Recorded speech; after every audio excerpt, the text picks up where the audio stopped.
자, 천상고 2학년 향가 세 번째 보강 영상 시작하겠습니다. 세 번째 작품은 우리가 팔구체 향가로 알려진 처용가라고 하는 작품이고요. 자, 처용가의 작가는 바로 그대로 처용이라고 하는 사람입니다. 자, 요 사람이 이제 일하는 다양한데 용왕의 일곱 번째 아들이라고 하는 설이 가장 유력하고요. 자, 이 처용이라고 하는 게 처용 문화재로 유명한 우리 울산 지역을 대표하는 울산과 경주를 맞닿은 그런 이야기라고 보시면 되고요. 자, 이 처용가라고 하는 작가는 이제 갈래는 아까 우리가 말했듯 팔구체향가라고 했는데 이 팔구체향가로 알려진 작품은 우리가 이번 시험 대비 때 다루게 될 모죽지랑가를 포함해서 자, 처용가까지 단 두 편이라고 생각을 해주시면 됩니다. 자, 그리고 이 처용가에서 가장 중요하게 다뤄주셔야 되는 의미는 벽사진경이라고 하는 의미인데, 자, 이 벽사진경이라고 하는 게 어떤 무속적인 의식을 통해 귀신을 쫓는 이야기라고 보시면 되겠습니다. 자, 요걸 견지하신 채로 처용가를 읽으면 자, 이 처용가라고 하는 작품이 조금 다르게 읽히실 거예요. 자, 그리고 이 작품은 현재 전하는 신라향가의 가장 마지막 작품이기도 하고요. 자, 처용이 아내에게 침범한 역신을 보고 물러나 이 노래를 부르자 역신이 물러갔다는 벽사진경의 내용을 담은 노래다라고 알려져 있어요. 자, 그래서 여기서 말하는 역신이라고 하는 게 이제 홍역이라고 얘기를 하죠. 자, 수두나 홍역을 옮기는 자, 질병의 신이기 때문에 표면적인 내용, 이제 이면적인 내용으로는 이 역신인 질병을 내쫓는 노래다라고 보시면 될 것 같아요. 예전부터 이제 그런 전염병들은 귀신이 몰고 온 질병이다라고 하는 인식이 강했기 때문에 우리가 감기만 걸려도 이제 굿을 해서 그렇게 쫓아내는 그런 의식을 하기도 했죠. 자, 그러한 내용이라고 보시면 좋을 것 같아요. 근데 표면적으로 봤을 때는 전혀 다른 내용이 전개가 되니까 자, 이 작품은 면밀히 같이 한번 읽어보도록 합시다. 자, 먼저 향가 작품이기 때문에 우리가 이제 한자 원문도 존재를 했겠지만, 자, 이 한자 원문을 자, 이제 고전 어휘로 한번 번역을 했다가, 자, 우리가 쉽게 배우는 말은 자, 동경 밝은 달에라고 하는 최종 이제 번역본이라고 생각하시면 좋을 것 같아요. 자, 그러면 차근히 한번 살펴보겠습니다.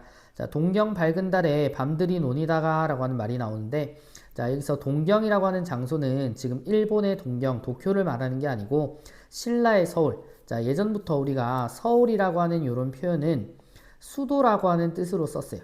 자, 그렇기 때문에 신라라고 하는 나라의 수도는 우리가 경주 지역으로 알고 있죠. 자, 그래서 이 신라의 서울인 경주의 밝은 달에 밤들이라고 하는 말을 보니까 자, 우리 요 이제 시의 달과 밤이라고 하는 시간적인 배경을 알 수가 있죠. 그래서 이 시의 화자는 경주 지역에 달이 뜬 밤 늦게까지 논일다가 자, 들어와서 자리를 보니 라고 하는 표현이 나와요. 자, 여기서 말하는 자리는 자, 잠을 자는 잠자리를 보는데 요 시의 화자는 일종의 아까 우리 작가였던 처용 본인이라고 생각하면 돼요. 자, 근데 이 처용은 혼인을 했단 말이야. 자, 그렇기 때문에 이 잠자리에는 당연히 아내가 있어야 되겠죠. 자, 근데 처용 혼자서 밤 늦게 놀다가 들어와서 잠자리를 보는 걸 보니까 다리가 4명이나 있다라고 얘기를 합니다. 자, 여기서 다리가 넷이다라고 하는 표현이 자, 굉장히 노골적인 게 우리가 침대가 있어요. 자, 침대가 있는데 지금 처형은 밖에서 놀다가 지금 막 들어온 상황이고 자, 아내는 당연히 이제 이 잠자리에는 아내가 혼자 있어야 되는데 그렇다라고 하면은 다리는 또는 발은 2개가 나와 있어야 정상이라고. 자, 그런데 여기서 수상한 다리가 2개가 더 나와 있다라고 하는 소리는 아내의 잠자리에 침범한 누군가가 있다라고 하는 말이죠. 자, 그래서 의아해합니다. 자, 둘은 내 것, 내 아내의 것이고, 자, 둘은 도대체 누구의 것인가? 라고 얘기를 해요. 자, 요 작품의 이면을 먼저 들여다봤었기 때문에, 자, 여기서 누구라고 하는 친구는, 자, 역병을 옮기는 역신이다 라고 얘기를 하지만, 표면적으로는 아내의 잠자리에 침범한 다른 남성처럼 그려지기도 한다고. 자, 그래서 본디, 자, 이 아내의 다리는 내 것이지만, 자, 빼앗긴 것을 어찌하리요 라고 하는 요 말을 합니다. 자, 요 말이 되게 중요하죠. 자, 잘 봐. 자, 아까 우리가 말한 것처럼 아내의 잠자리에 누군가가 침범을 해서 다리가 4개가 됐다라고 하면 일반적인 생각으로는 이 처용과 같은 사람들은 분노에 가득 차야 됩니다. 자, 그런데 본디 내 것이지만 자, 빼앗긴 자, 앗아간 것을 어찌하겠느냐라고 하는 말을 해. 자, 일종의 마지막에 서리적인 표현으로 마무리를 할 텐데 자, 이 어찌하리라 라고 하는 말은 자, 어찌할 도리가 없습니다. 라고 하는 말과 똑같은 거예요. 어찌할 수 없다. 자, 이걸 두 가지 방향으로 해석을 할 텐데, 자, 첫 번째는, 자, 이걸 체념으로 볼 수도 있고요. 자, 두 번째는 이걸 관용으로 볼 수도 있는 거예요. 자, 이 아내를 빼앗아간 나머지 두 다리의 정체를 보고도 이미 빼앗겼는데 어떡하겠느냐라고 하는 체념의 표현으로도 볼 수 있고, 자, 어쨌든 빼앗겼지만 나는 너를 더 이상 화내거나 벌하지 않겠다라고 하는 일종의 관용의 표현으로 볼 수 있는 게, 자, 요런 처용가의 마지막 해석 부분 되겠습니다. 자, 그런데 이 이야기는 이 후반부의 내용을 더 볼 필요가 있는데, 자, 이어서 밑에 주석을 잠깐 보시면요. 자, 아내가 다른 사람과 동침하는 것을 목격하고도 비난하지 않는다라고 하는 것을 관용 또는 체념적인 태도라고 해요. 자, 근데 문제는 이 뒤에 요 역신이자 다른 남성의 태도와 관련이 있는데, 자, 요 역신이나 다른 남성이 자, 이러고 나서 어떤 반응을 보이냐면 굉장히 감동을 하고 감탄을 해요. 자, 무슨 말이냐? 내가 아내를 빼앗았는데 남편의 입장에서는 화를 내고 나를 내쫓아야 정상이지만 나를 내쫓지 않고 오히려 용서를 해주네. 이 사람 정말 다른 사람이다. 라고 감동을 한다고. 자, 그 뒤에 이 역신이 하나의 제안을 합니다.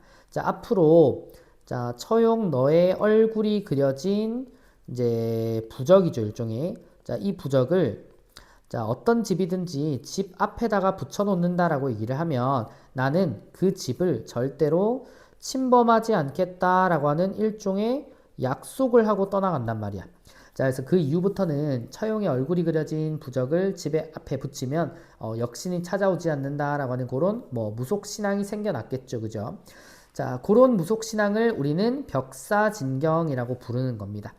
자, 그래서 내용은 굉장히 간단하지만 이 작품의 이제 무과적인 성격이나 이면적 주제를 잘 읽으셔야 되기 때문에 요 처형가라고 하는 작품이 그렇게 간단하지만은 않을 거예요. 자, 아까 보신 것처럼 8구체항가이기 때문에 우리 19체항가의 특징인 요 뒤에 두 줄 있죠. 두 줄에 이제 감탄사로 시작해서 시상을 집약하는 그런 내용들은 들어가 있지 않은 조금은 이제 19체항가보다는 불완전한 형식을 가지고 있다라고 보시면 되겠습니다. 자, 마무리하듯 우리가 배경서라도 한번 읽어보실 수 있을 텐데, 자, 배경서를 한번 읽어주면 용의 아들인 처용은 아까 말했죠. 이 처용이라고 하는 사람의 출신이 굉장히 비범해요. 자, 헌강왕이라고 하는 사람을 따라 수도 서라벌에 와서 지금의 경주죠. 자, 벼슬을 하는데 어느 날 밤 역신이 자기 아내와 자, 함께 동침하고 있는 것을 발견을 합니다. 자, 처용이 그걸 보고도 태연하게 노래를 지어 부르며 춤을 추었더니, 자, 이 모습이 바로 처용가의 가사 부분이죠. 자, 그 모습을 이제 역신이 보고, 자, 역신이 모습을 나타내 처용의 관대함에 감복해 용서를 빌었어요. 자, 그리고는 앞으로 대문에 처용의 얼굴을 그린 그림을 붙여둔다면 그 집에는 절대로 들어가지 않겠다라고 했죠. 자, 그 후부터 백성은 처용의 형상을 그려 문간에 붙여 귀신을 물리치고 경사가 나게 했는데, 자, 이걸 보고, 자, 그리고 헌광왕이 세운 절 이름을 망해사 혹은 신방사라고 하였다는 이야기가 있다.